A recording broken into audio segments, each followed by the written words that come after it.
Thank you, Mewish, for the very kind introduction, and thanks to all the organizers for giving me the opportunity to present my work today. So yes, to basically give you an idea of the messages I would like to pass today, it's why clinical texts are important, why are they interesting, why they are important, what we can do with them, and why it's hard, why does this deserve some research. And then I will illustrate basically this question with two contributions we did, and one is indeed in collaboration with Mewish. And then I will try to open to also what we can do next with generative approach, more towards decision-making in the medical domain. So very first, medical texts are very interesting because they document many stages of healthcare, basically, of trajectory of patients. So if you take these examples, you can see that you have, for one particular patient, you have text from the initial symptoms that came to his validated diagnosis and the announce indeed of his diagnosis. So first, we have the mention of the complaint for something was going wrong for this patient, and then we have like some history in this for this patient, some part of a report that can be associated with exams, so in this case imaging exams, and then histology, and then the interpretation, the result of an interpretation of an oncologist that provide a diagnosis for cancer and a diagnosis that is reported to be given to the patient. So that's text can be associated with this temporal history of patient, which is something very interesting. And the second reason why texts are interesting is that they are very rich. There is many types of different information in this text. If you just read the beginning of this clinical example of clinical note, on the 25th of April, Mr. X, 79 years old, with an history of type 2 diabetes and an inferior myocardial infarction, treated by angioplasty on July 14 at Hospital Georges Pompidou, chronic treatment with insulin. You see, just with these two sentences, you have dates, you have demographic features, you have condition, comorbidities, procedures, and drugs. So you have many different kind of informations, which documents basically the health and what the patient experiment.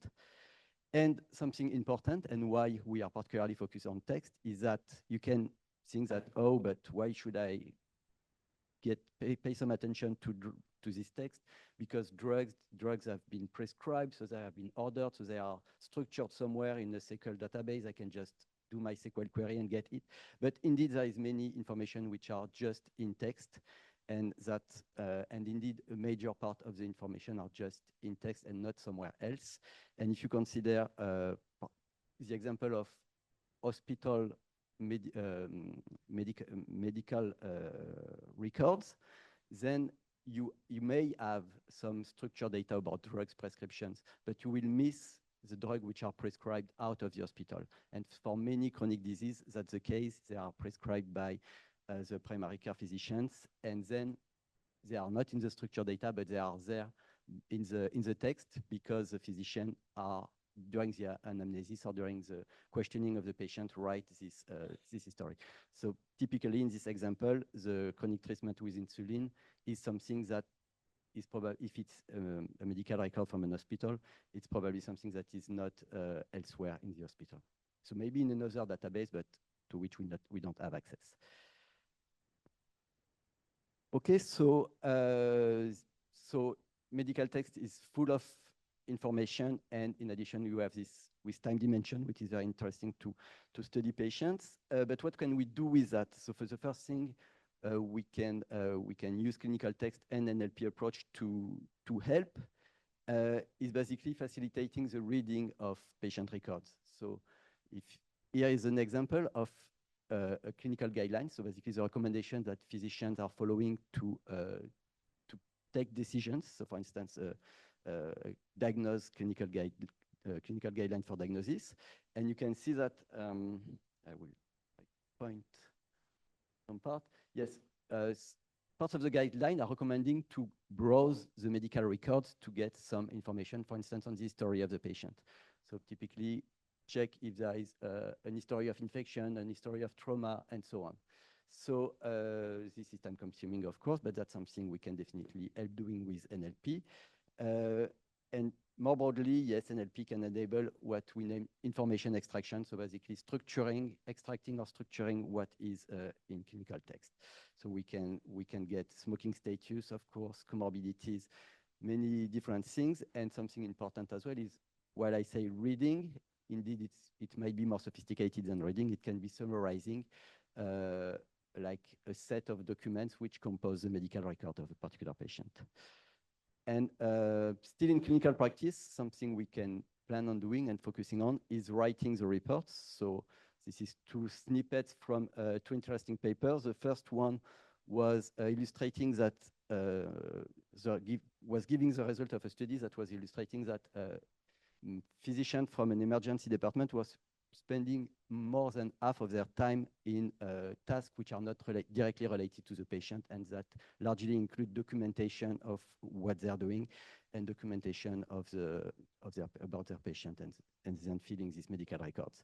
And the second one is a very fun study. I mean, fun if you look at it. It's not fun from all the aspects, but you will see. So it's reporting a study that has involved 30,000 patients from 80 centers, which were asked to review their own medical record and check if they were able to find some mistakes. And indeed, 1 of 5 patients found errors, and they report that even on these errors, 40% of the time, it was errors which were said to be serious. So that's just to illustrate that, indeed, writing reports take a lot of time, and in addition, these reports are contain some errors. So we think that NLP can help writing and writing better, indeed. So definitely, and so then NLP can help in many other fields, like which are not that related to clinical practice. But one of the one I'm most interested in is, or it can help designing retrospective research, by filling basically this kind of matrices from text and from structured data, from which you can imagine we can design observational studies. So, and yes, basically you can think of including what are the patients that I could include in my study. You can use NLP for that, of course, and whatever covariates or outcome variables you want to add in this matrix, if it's available in text, you will be happy to use this kind of approach to make this matrix. So why all that is hard, and why it deserves to spend some time to make that properly. So maybe I will start with the second point, is that it's high-stress context. So of course, if you want to do decision support about diagnosis, about therapeutical choices, you want it to be accurate. So you want, if you rely on data that come from text, you want your information extraction method to be as good as you could. But these texts are very heterogeneous for many reasons, of course, between countries, between hospitals, but even within an hospital, depending on the service, they can be very different. The acronyms that are used are very rich, and the table on the right is an illustration of such symbols or way of writing things you can find. And they are very ambiguous. That's the second example with the table on the left. And what I will focus on today with the contribution I will talk about is more trying to overpass the limitation we have because of the regulatory restriction we have when we're using clinical data. So basically, what we cannot do easily is to share patient data from one hospital to another, so from the server of one hospital to another. And the other thing is, even when we have access to the data of one hospital, is to use large models on their server, because they are an infrastructure which is indeed constrained by cost, by the fact that the developing AI system is not their primary activity. Okay, so let's start with this one. So one idea of using generative approach to to work with clinical text is motivated by the fact that if we can generate text, so that will be the scenario of this first work, if we can generate clinical text, we can then train models, even if we don't have access to the private data, to a scale which is enough to get decent performances. So, and this first work was motivated by physicians we are working with who are dealing with cancer management. And if you see the regular workflow of this activity, so first patient came and data are collected about this patient, biopsy is collected, and then a first physician, which is named an histopathologist, is doing analysis about the biopsy and particularly trying to subtype cancers, give the type of cancers, which is the data that is used by the oncologist later on to give a diagnosis to the patient, which will help defining the treatment strategy for the patient. So the hospital group we are working with would like to basically make all the data the oncologist would need to decide about the treatment strategy to be structured, to be composed of variable value structure, whereas the type of results that histopathologists are given are reports, exam reports from the samples they looked at. So we would like basically simply to structure information, so that's doable. And in addition, this hospital group has a lot of available data, so the pathology reports and some variable value pairs, which has been manually extracted because so far they are doing that manually, associated with each of these reports. So any data scientist would say, oh, that's great, that's a very easy machine learning approach. I can just train or fine-tune my model for this task, and I will get like good quality information extraction for these variable value pairs. But again, then we have two limitations, is that indeed there is different centers and we cannot share, we cannot take all the data at the same time. We can just use data from one center at a time. And in addition, we have, yes, even if we are able to do that, then we cannot share the data of the model we produced. So that's why we proposed an approach, which is 2 steps. First step, we propose to generate synthetic tabular data from the variable value pairs we add. And then once we have this structured data, ask generative models to make reports, synthetic reports in text that include these variable value pairs. And then the hypothesis is that if we can generate this kind of text, we can generate a lot of them, and we can train model or fine-tune models that will be good at extracting new variable value pairs for this oncological domain. So first step, if I'm focusing a bit on the first step, so we tried and we benchmarked 4 tools to generate tabular data. I think the interesting part here is not too much which tool we experiment with, even if the result is interesting. But what is most interesting, I think, is to see what are the metrics and what are the dimensions we compared this generative approach on. So the first thing is fidelity, what we name fidelity. And basically with fidelity, we want our synthetic tabular data, each feature at a time, to have a distribution close to the same feature in the original data. And we did that as well for joint distribution of each pair or set of 3 or 4 variables. That's fidelity. Then similarity is basically a distance. We transform the data in a particular embedding space, and we check for the mean of the distance between each point, knowing that each point represents a patient in this case. And we want this mean distance to be as similar as possible as the one from the original data. And the last set, or the last dimension for the evaluation, is to consider a ratio basically between novelty and privacy. And for instance, in this one, with one very easy to understand features we looked was the percentage of identical matches, which is how many rows we have in our synthetic tabular data that were already in our real data.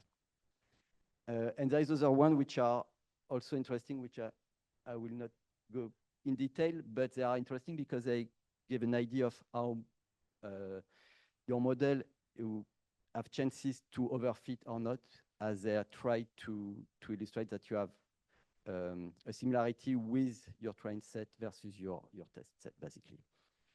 But this kind of evaluation enables us to basically choose for the generative approach that gives the best balance between novelty and realism of the data.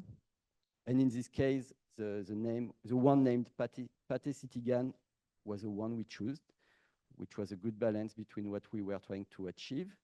And then when we choose this model, we generated tabular data, and then we sorry, I jumped one. We saw if we give this pair of variable value pairs to an LLM, can it generate a synthetic report which faithfully include this relationship variable values.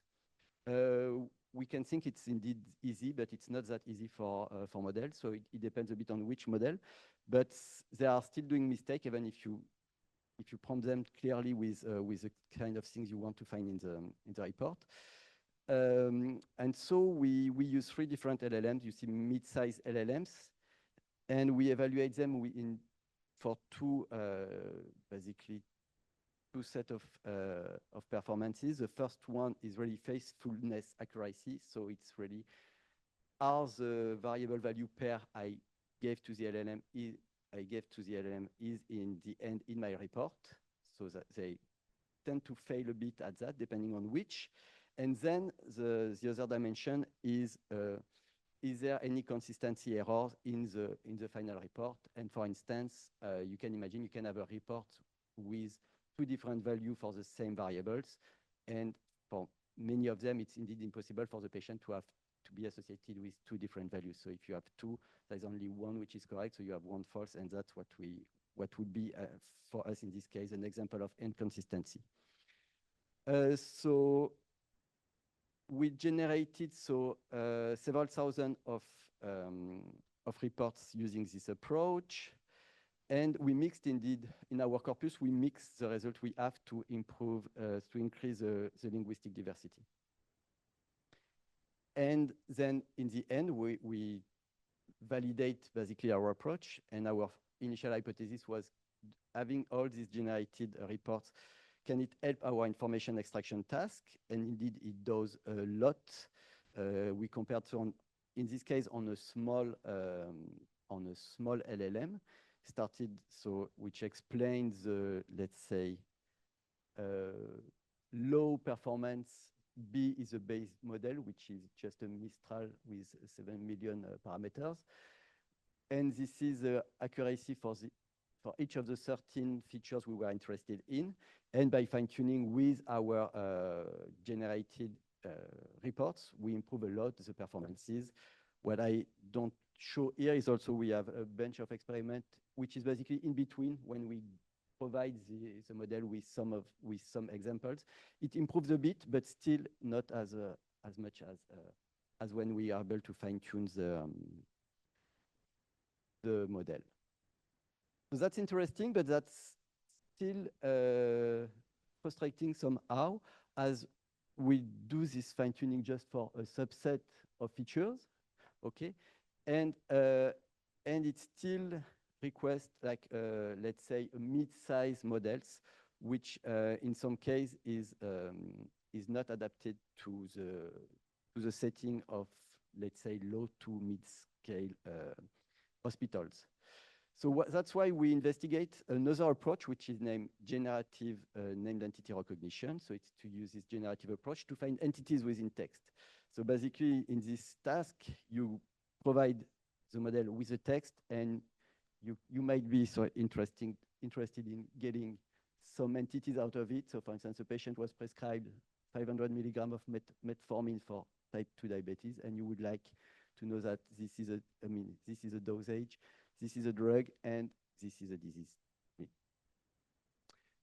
Okay, that's indeed something that is done and that is associated with good results in the state of the art. There is mainly these two approaches named Instruct UIE and Universal NER, which basically follows this approach. So you indeed gave them basically your text, and then you can ask them for each at a time for each type of entity you would like to extract. That's fine. Indeed, these two approaches work pretty well. They get performance pretty similar to what specialized transformer on each task can do, but they are interesting because you can discover also type of entities that has never been seen by the model. That's fine, but then there is two limitations about this, which is the fact that they are working on pretty large models, and that also you need to, for each new type of entity, you need to prompt the model again. You cannot, as they are designed, you cannot ask for all the type of relationship at a time. And so that's basically the two limitations we try to work on and to improve, as we wanted to basically to be able to do the same thing with smaller models, so they can be adapted to the type of servers we can find in most of the hospitals, and try as well also to avoid all these necessary calls to models. So to be brief, we used instruction tuning, so basically training on by asking the model training the model by saying to the model what type of question we will ask and type of answer we are expecting. And something particular is we did is indeed when we specify what type of answer we want, we used a way of formatting or of representing annotation in text, as this enabled to provide a detailed results and to have complex annotation, indeed annotation with different type of entities, but also annotation that can be nested in each other, that can be discontiguous, these kind of things. So by doing that, indeed, we experimented with not only, so that's an example of way of representing different annotation and then potential different entities in the same text. But then that's an example, but we experimented with many different format of annotation to see how that was impacting the model performances. And so I will be brief on this one, but basically what we are able to show is that by doing this instruction tuning, we were able to train very small large language model, so of lower than 1 billion parameters, to reach performances which are close to the one we mentioned, so those of 11 billion parameters, or to reach performance as well close to basically the transformers that were adapted to this specific task on a specific corpus. So that's in our context of medical use or for name entity recognition. That's an interesting result that tells us that if we have we need some resources to do the instruction tuning, but then we can and this enables as well to something I forgot to mention is basically we also specialized a bit the model by saying what are the type of entities we want the model to be able to extract. So that's a kind of balance between the full generalization of the two methods I mentioned earlier, that can discover entities that has never been seen by focusing on a subtype of entities. All right, and just yes, another interesting output of this work was the fact that mixing the type of representation of the annotation is indeed sometimes interesting, and the fact of mixing also sources of annotation is important, as something that I particularly think very interesting in this domain is that in many cases we see the limit of the gold standard we have, and indeed how how good they can be done, how well they can be designed. There is always some flaws or debatable annotations. And in experimenting with this model, we experiment to see that each gold standard corpus or annotated corpus has its own limitation, and it improves the performances to mix several of them.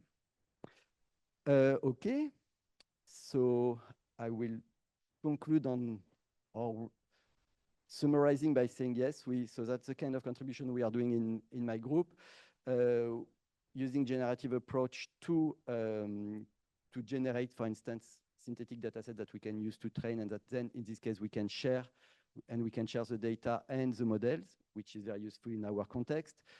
We can also use this generative approach to get model to find the right balance in our context between multitask. So maybe we will not be able to recognize every type of entity, but a subset with a small, large language model.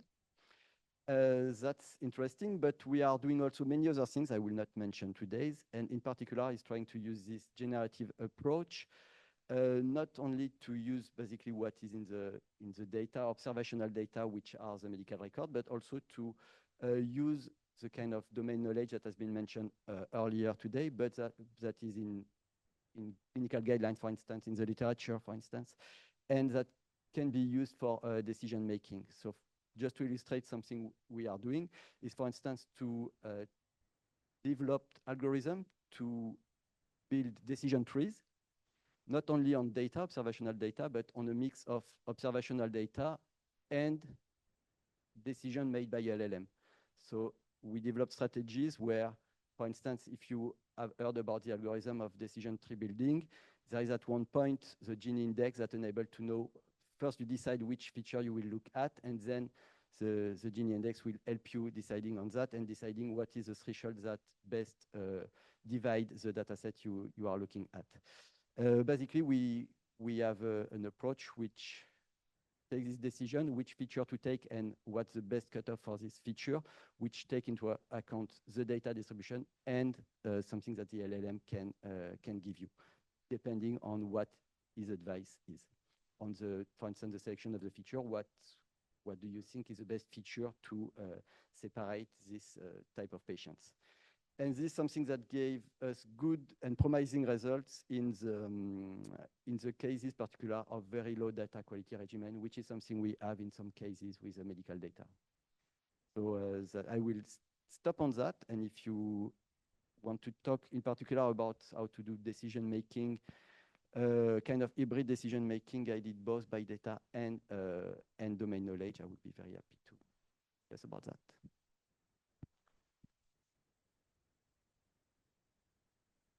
Right. And so maybe I should I forget to thank my contributors, including you, may wish, so you remind me. And so I would like to acknowledge particular Alejandra and Pierre, who are the two PhD students who did this, most of the work I mentioned today. Yeah, sorry. Thank you again. Okay, so do we have any questions? Yes.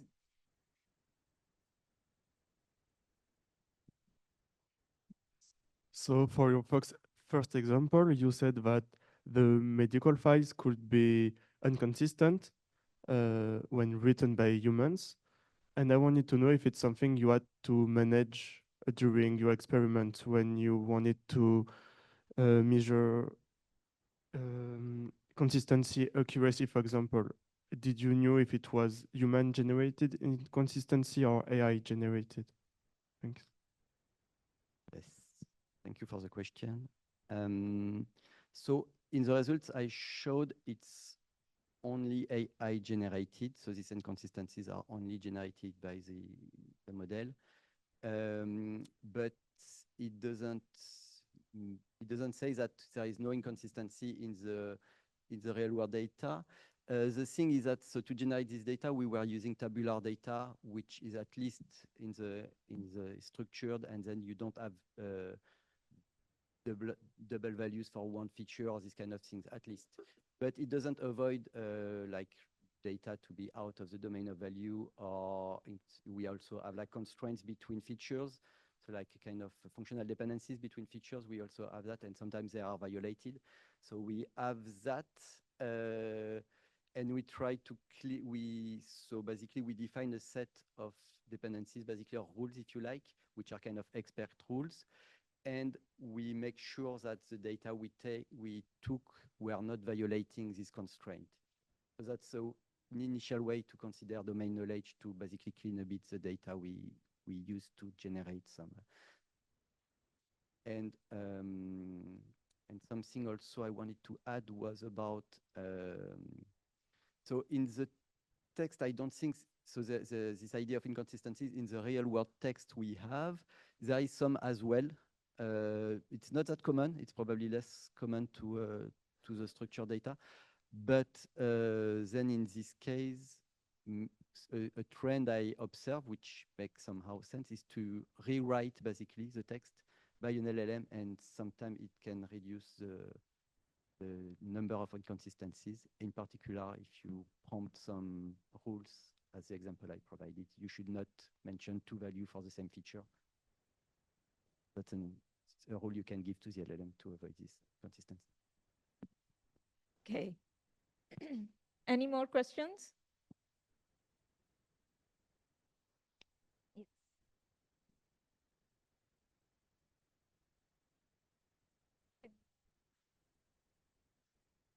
Hi, I really like your work, and I'm just interested in, because I feel like right now the work you presented today, it's more like a foundation work for the decision tree kind of diagnostic tool you want to build in the future. So I wonder if the algorithms and also the application you talk about now, is it also going to help the current medical practices in some way, and what are the possible applications? So thank you. So I did present only a part of what we are doing, and mainly because I would say the most advanced tools we developed for diagnosis support are not that generative. So they use AI or whatever, but they don't use that much generative approach so far. Some are using reinforcement learning, others are using like advanced explanatory approaches, but there weren't. So that's why I picked those. And for the last one I mentioned, so it's an ongoing work. And yes, so for instance, it's the driving use case we have is rare disease diagnosis. So where you have very few data, and in addition, they are very sparse in the way, like for one individual, you get some observation for some features, and for the second one, you don't have the same observation and this value for the same features. So that's pretty hard for decision algorithms when you have this context, and this approach can help in this case, yes. Thank you for the interesting presentation. You mentioned, let's say that you have used instruction tuning to improve results. Do you think reinforcement learning may be also relevant for the near future? Yes, it is. Yes, that's something we are. So Pierre, who is a PhD student working on that, is also investigating, and something like GRPO is definitely a setting of reinforcement learning that is usually combined with generative models that we are looking at, yes.